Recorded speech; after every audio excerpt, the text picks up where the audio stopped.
Max Weber, ele vai dizer que quando você é neutro, você está apoiando o mais forte. Então, de qualquer forma, você vai estar ali atuando na política, porque viver é política.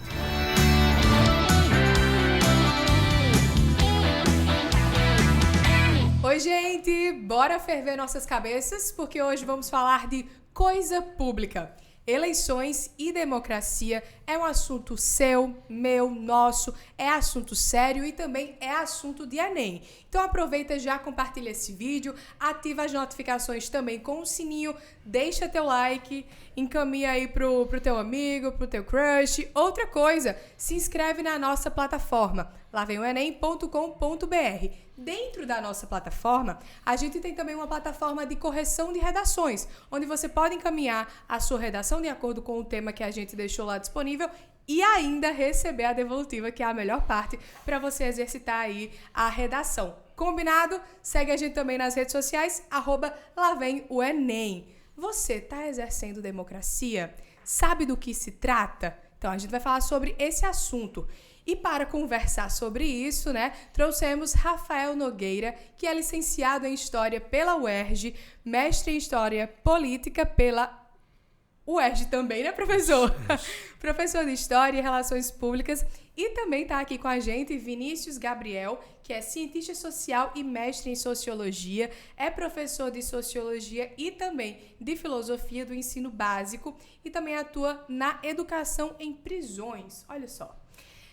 Inclusive, presos votam também, professor? Então, quando eles são condenados, não. Enquanto eles estão esperando para ser condenado, eles podem votar, mas depois da condenação, não, eles perdem os direitos políticos. Perdem os direitos políticos, pois é. Então, Rafael, falando em Brasil, e eleições também, hoje a nossa democracia, ela está consolidada. A gente pode dizer que ela é consolidada, mas ela está consolidada. Ou pode dizer também que não sei. Fica aí na tua resposta. Mas nem sempre foi assim. Tivemos outros regimes autoritários, como a ditadura, por exemplo, e uma história recente, também podemos dizer assim. Tem risco disso talvez retroceder? Tem sim. Para a gente pensar a democracia, eu acredito que é importante a gente nunca tratar ela como consolidada. Porque na democracia não é uma coisa que você estabelece ou se perde. Democracia, ou ela se aprofunda, ou ela fica mais superficial. Então, democracia é algo que você tem que ir regando. E tem coisas também que, se você for pensar para o século XVIII, elas eram extremamente democráticas e não eram mais tão democráticas assim no século XIX, e que no século XIX seria um avanço, mas no século XX seria um retrocesso. Então, uma das coisas para a gente consolidar a democracia é que ela esteja bem viva, acompanhando os fluxos do tempo, sendo constantemente atualizada, porque as demandas que vão surgindo para o sistema democrático, eles são atualizados com o andar do tempo. Então, democracia, se a gente não zelar por ela, se a gente não cuidar, não valorizar, você sempre corre risco de perder. Não há um estágio que se diga, não, agora está garantido, podemos ficar tranquilos, daqui para frente é só mais democracia. Não, isso nem no Brasil, acho que em lugar nenhum acontece isso. Então, a minha colocação, quando eu falo que ela está e não é correta. Corretíssimo. Inclusive, a gente tem que até prestar atenção nessas palavras que são mais radicais, porque o Enem tem muito dessa pegadinha, O que são extremos, o que são polos, geralmente a gente tem que se ater nessas alternativas aí. Professor Vinícius, as pessoas não costumam muito entender-se como agentes políticos, A que isso se dá?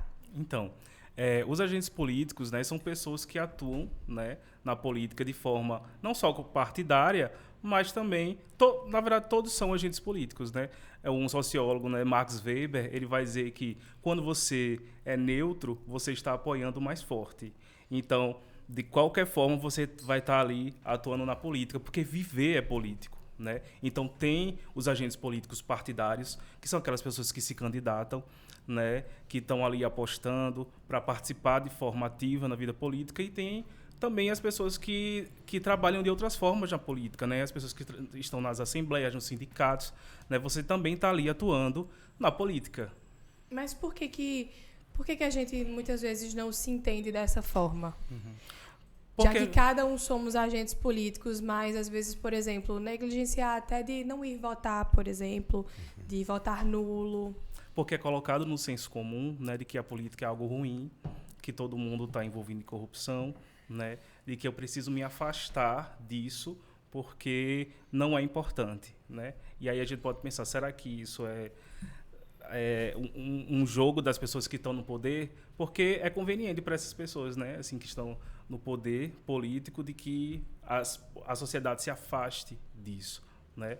Então, é importante a gente sempre lembrar que, e assim eu falo sempre para os meus alunos e alunas, né, que viver é político, né? E o que é democracia? Democracia, né, é o governo do povo, é o poder que emana do povo, né? E aí tem toda uma construção sócio-histórica, né? E como o professor falou no início, a gente não tem uma garantia de que a democracia ela sempre vai estar plena, porque de fato é uma construção, né? Na sociedade contemporânea a gente tem altos e baixos, e inclusive no senso comum também a gente tem essa ideia de que a sociedade está sempre se desenvolvendo, e não necessariamente. Às vezes pode ter ali a gente pode cair ali numa forma mais autoritária, né? No discurso ali, agora, por exemplo, com as fake news, né? Que ameaça de vez em quando aí a democracia, né? Que é um problema que a sociedade precisa resolver. Onde o povo deveria ser soberano, mas Sim. É aplicado isso? É um discurso ainda em construção, né? Tem essa ideia na teoria, mas a gente sabe que na prática isso às vezes derrapa um pouco, né? Então, é soberano, em teoria, a gente tem a Constituição que está lá garantindo, né? Mas que quando a gente vai para a prática, há muito que se fazer, há muito que se construir. O professor Rafael tá só assim. Por que, professor? Porque tem um debate muito forte, né, quando a gente fala de democracia, se democracia é, de fato, né, uma garantia da vontade do povo, ou se democracia, ela também... E eu acho que é um pouco das duas coisas, tá? Ou se democracia às vezes, nos preservar, né, de maiorias, né? Por exemplo, se a maioria resolver perseguir um grupo minoritário, isso é democrático? Porque a maioria decidiu, né? Ou a gente vai ter mais democracia se as instituições conseguirem garantir que esses grupos minoritários não sejam perseguidos, né? Então, esse é um debate, por exemplo, que fazia com que no século XIX, veja como é que as coisas são, né? No século XIX, quem estava defendendo, né, a manutenção da escravidão nos Estados Unidos eram os democratas, sobre o argumento de aqui somos maioria, a gente quer manter a escravidão. Como assim? Se veio uma intervenção de cima para dizer para a gente que a gente tem que fazer outra coisa do que a maioria quer, né? Se a maioria quer a escravidão, por que manter? Será que a manutenção da escravidão seria democrático? Né? Isso é uma ideia muito viva no debate sobre democracia. E votar também é uma conquista, né, professor? Também dentro desse assunto de democracia, ainda mais para as mulheres. Sim, quando a gente teve, na primeira vez que as mulheres foram às urnas, ela não estava sequer garantido na Constituição, porque foi para a Assembleia Nacional Constituinte de 32. E já foi uma sacada. Por quê? Se eu faço uma Assembleia Nacional Constituinte e eu não estabeleço que para eleger esses deputados constituintes as mulheres votem, muito provavelmente aqueles que forem eleitos, se as mulheres votarem, não vão garantir o voto feminino, né? Então foi muito importante garantir, porque aí na Constituição de 34, né, que deriva dessa Assembleia Nacional Constituinte, o voto feminino foi assegurado. E desde então, né, as mulheres só não votaram quando ninguém votou. Inclusive foi um direito promulgado, né, assegurado na Era Vargas, que vira e mexe aí cai no Enem.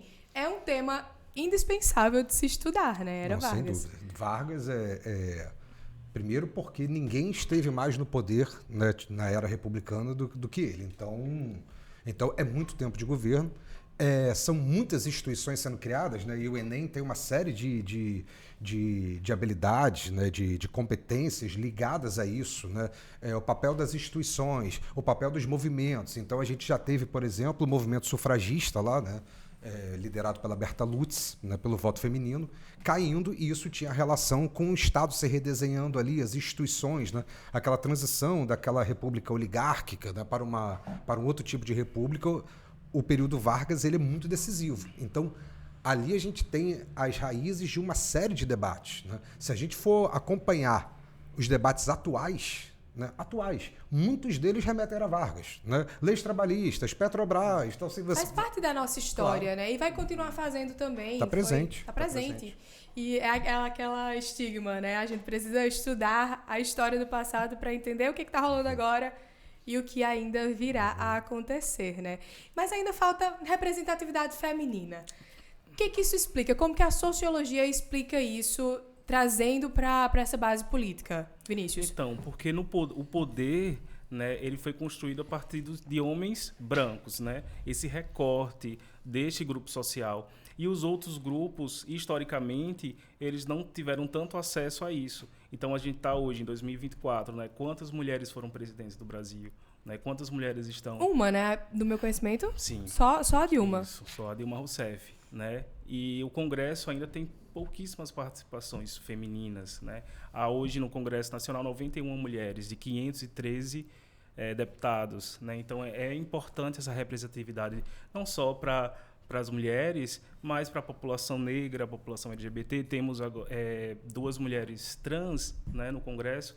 Então a coisa tá... A porta tá se abrindo, Sim, né? E é importantíssimo. Uhum. E não pode parar, né? Precisa ter representatividade nesse lugar político. E é isso, não só na questão partidária, mas também fora, né, do Congresso, né, nos movimentos sociais, né? Porque isso também é democracia, né? Você lutar pelos seus direitos, né, e garantir eles.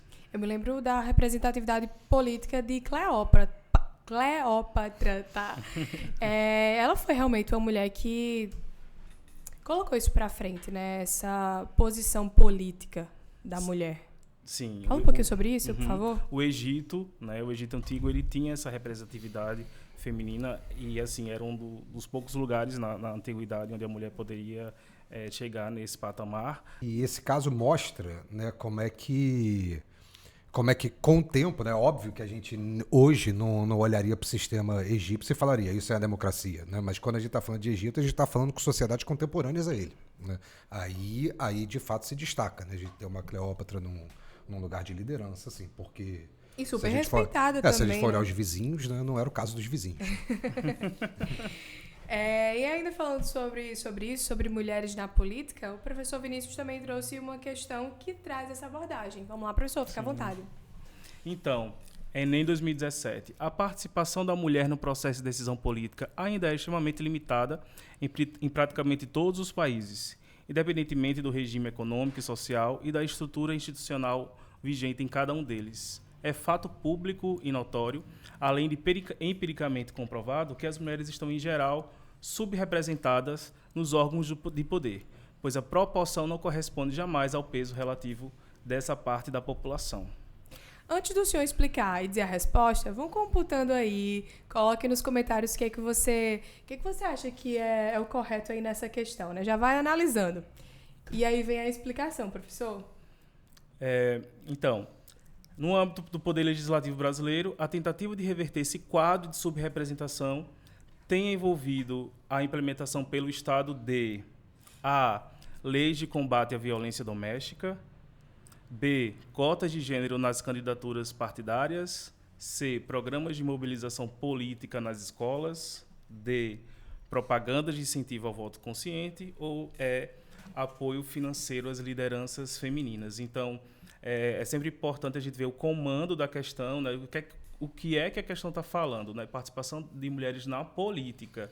Então, aqui casa bem com a alternativa, seria cotas de gênero nas candidaturas partidárias. Isso, letra B. É importantíssimo, né, que essas políticas afirmativas, né, para incluir, para representar, a gente acha que não é importante a representação, mas sim porque são as pessoas que vivenciam, né, essas questões. E nas questões de gênero, tem muito ainda o que avançar e, por enquanto, né, a gente precisa de cotas de gênero nas candidaturas partidárias, porque ainda poucas, se a gente for pensar Brasil, né, poucas mulheres se candidatam e ainda poucas mulheres são eleitas, né? Na prefeitura de João Pessoa, na última eleição de 2020, só uma mulher foi eleita, né, como vereadora. Então, isso é um cenário, né, que precisa ser investigado, pensado e pode ser um repertório sociocultural, né, para o aluno que vai fazer o Enem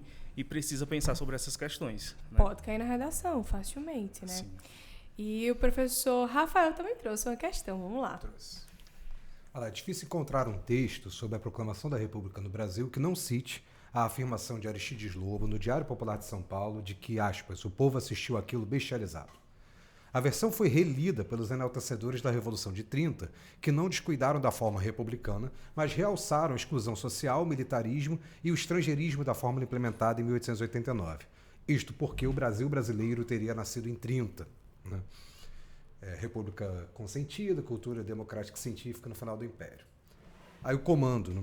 O texto defende que a consolidação de uma determinada memória sobre a proclamação da República no Brasil teve, na Revolução de 30, um de seus momentos mais importantes. Os defensores da Revolução de 30 procuraram construir uma visão negativa para os eventos de 1889, porque esta era uma maneira de...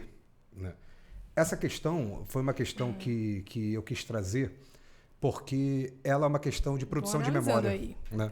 Ela é uma questão de produção de memória. Não adiantaria apenas você saber sobre a proclamação da República, embora sem isso não desse para fazer a questão. Tem que saber sobre a Revolução de 30 tem que saber também. sobre a Revolução de 30, mas repara, é uma questão sobre memória, não é uma questão sobre história. Né? Quando a gente pensar... Tem como desvincular a memória de história? Significativamente, o estudante que vai fazer o Enem tem que saber isso. Olha aí. Senão, a prova de humanas tem sempre uma questão de produção de memória colocada ali. É muito raro não ter, tá? Porque quando a gente pensa a memória, né? Uma memória de infância, vem um fragmento. Não é que nem no filme Mad Max, né? Que começa aquele filme só com fragmentos e tal. Vem o fragmento. O fragmento, ele sozinho, ele não tem potencial de explicar nada. Né? Ele é um fragmento, ele é uma coisa solta ali. Você tem que... a história ela tem como objetivo explicar e ela tem como objetivo tornar mais datado. Então, a produção de memória é uma imagem que é uma retroação. Eu estou aqui hoje, em 2024, e eu posso erguer um monumento, né, sobre um herói brasileiro do século XIX. Mas isso não vai dizer sobre o século XIX, isso vai dizer sobre mim. Né? Quando Pedro fala de Paulo, eu sei mais de Pedro do que de Paulo. Né? Então, se eu estou fazendo um monumento a alguém do século XIX, não é a história do século XIX que está sendo colocada. O que está tendo é alguém em 2024 produzindo uma memória sobre o século XIX. Né? Baseado nas suas bagagens, Isso. no seu conhecimento. E nos seus interesses. E nos seus interesses. Né? Então, aqui, né, repara, a Revolução de 30, ela derruba, né, e aí revolução, porque o Getúlio Vargas conseguiu consolidar a memória, né, tecnicamente falando, é um golpe de Estado, mas essa Revolução de 30... ela está derrubando a República que foi implementada em 1889. Então, ela tinha que consolidar uma memória negativa sobre essa República.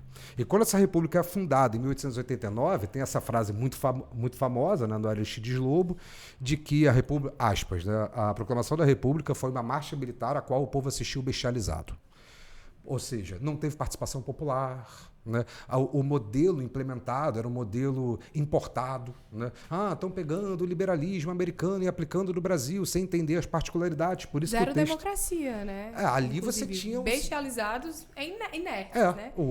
E de fato, a proclamação da República, isso que o Aristides Lobo está narrando aí no Diário Popular, aconteceu. Os militares foram para a rua e uma série de pessoas cercaram eles que horas que vem a banda? Que horas que vem a fanfarra? Não é a parada militar? Não, isso aqui é a República.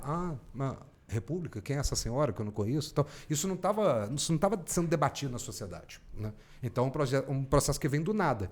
E quem está derrubando essa República vai relembrar disso. Porque aí a gente vai entender o gabarito, né?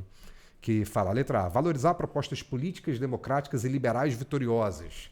Resgatar simbolicamente as figuras políticas ligadas à monarquia. Alterar a política educacional adotada durante a República Velha. Legitimar a ordem política inaugurada com a chegada desse grupo ao poder. Destacar a ampla participação popular obtida no processo da proclamação. Então, vai ser letra D o gabarito. Né? Em 1930, eu estou derrubando uma república que foi fundada em 1889 e produzir essa memória sobre a República de 89 era uma forma de legitimar a ordem política que eu estou inaugurando. Né? Então, eu produzo uma memória sobre o passado para poder, né, criar uma narrativa que justifique os eventos que eu estou fazendo no presente. E aí, a gente está em ano de eleição, né? E os candidatos escolhidos vai muito de acordo com o que a gente quer, com os interesses, como você acabou de falar. O que é importante verificar em um candidato na hora de se votar para a gente conseguir atingir ali aquela máxima do voto consciente? Essa pergunta, com toda certeza, vale para vocês dois. Sim. Então, primeiro é saber as propostas do candidato, né? Se condiz com o partido com que ele está alinhado, né? Se de fato... E assim, saber o papel do vereador, do prefeito, porque muitas vezes tem um candidato que diz, eu vou fazer tal coisa e tal coisa, só que não é da competência, por exemplo, do candidato a vereador, de fazer isso, né? Então, é interessante a gente pensar qual o papel de cada poder, né? O que pode se fazer e para sim ter segurança para poder chegar na urna e votar certo. Eu estava pensando exatamente nisso, né? O que a gente vê nas eleições é um show de pessoas dizendo que vão fazer coisas que não cabem às suas funções, né? E também debatendo coisas que não fazem muito sentido naquela função. Se eu vou eleger um síndico de condomínio, né, eu não sei se a minha maior preocupação é saber o posicionamento dele sobre a guerra na Ucrânia, né? Não é um diplomata, assim, não é algo que caiba, né, no que ele vai fazer ali, na função dele, né? Eu acho isso bem relevante e reforçar, né, conhecer as regras do jogo, né? Muitas vezes, algumas informações até servem para a gente validar ou não biografias. Eu tenho um camarada que ele tem uma ação, tal coisa.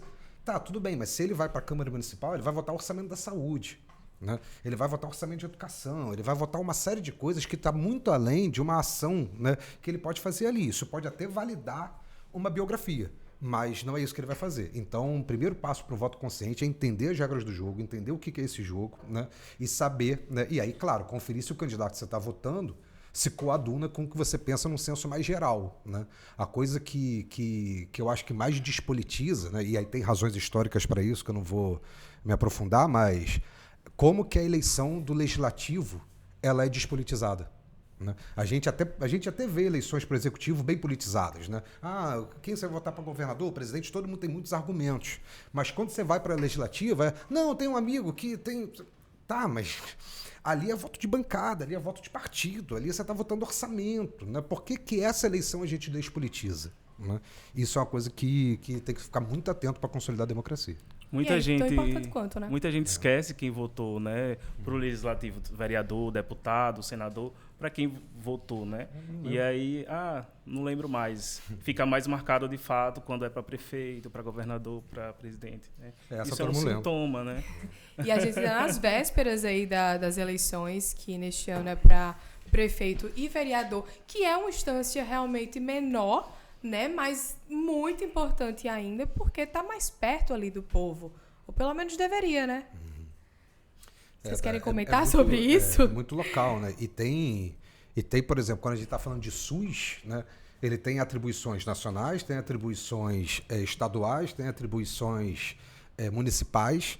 E se esses três, né, não cumprirem as suas atribuições, a gente não tem uma saúde pública que funcione bem em nenhum dos três níveis, né? Então, um sucesso em nível municipal, ele também acarreta um sucesso em nível estadual, por exemplo, quando a gente fala de saúde. Quando a gente está falando de educação, né, o nível estadual e municipal se complementam, né? Se complementam. Então é um debate muito próximo, é um debate muito real, né? E ele não é porque ele não está falando de questões macro que ele tem menos impacto na nossa vida. É quem vai gerir a creche do seu filho, né? O postinho de saúde, o transporte público, né? Então, essas questões do dia a dia da população, né, tá muito ligado, né, ao governo municipal, né? Quem vai estar cuidando da cidade. E você, já escolheu onde você vai fazer a sua graduação? Estude em uma instituição que combina inovação e tradição, preocupados aí com o seu futuro, com professores que vão te ajudar a construir tanto a tua parte acadêmica quanto a parte do mercado, né? E que isso importa muito. Transforme os seus sonhos em realidade com o Uniesp, porque no Uniesp o seu futuro vale mais. Bem, em ano de eleições seria até meio óbvio, né, cair esse tema na redação. E o Enem, às vezes, não é tão óbvio assim, mas é uma possibilidade de tema que caia, né? Ou vocês discordam disso? O Enem ele não tem, né, até pelo perfil de que ele tem um banco de questões, né, e tal, ele não é uma prova que costume ser tão contextualizada assim. Né? As questões que estão caindo no Enem, elas estão sendo colocadas, testadas em banco de dados, né? No banco de questões. Até os temas da redação também. A redação você tem uma margem maior, mas ainda assim são temas, né, testados. Mas a eleição é um tema que ele é atual a cada 2 anos. Né? Perfeito. Então ele tá no radar. E se, né? E se cair? A gente tem as dicas do professor Daniel Costa no Minuto Redação. Olá pessoal, sou o professor Daniel Costa, coordenador dos cursos de publicidade aqui do Uniesp.